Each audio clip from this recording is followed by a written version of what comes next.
l'été. Il m'a dit, qu'est-ce que tu fais cet automne? Je vais faire momie et tu vas faire momie.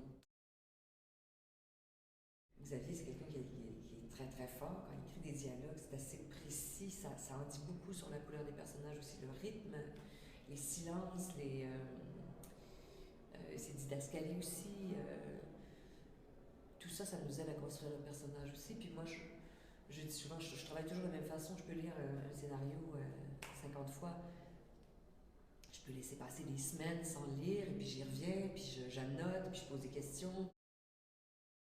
On parle beaucoup du côté très dramatique, mais il y a énormément d'humour dans ce film. Et c'est dû beaucoup à ce langage très très coloré des personnages, à leur façon de jouer avec les mots, de se battre, de se réconcilier, de changer aussi leur, leur vocabulaire, d'inventer. Le personnage de Dai est un personnage qui invente des formulations qui n'existent pas. Parfois, c'est par espoir de mieux paraître vis-à-vis d'une certaine élite, qu'elle conçoit comme une élite. Elle essaie d'avoir un français un peu plus soigné, puis elle n'y arrive pas. Alors elle invente des espèces d'expressions qui n'existent pas.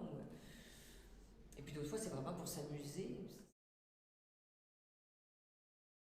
Ben, moi, non, ça n'a pas vraiment influencé mon jeu. Moi, ce qui influence mon jeu, c'est quand on me dit si je tourne en gros plan ou en plan éloigné, oui, ça influence le jeu, je joue pas de la même façon.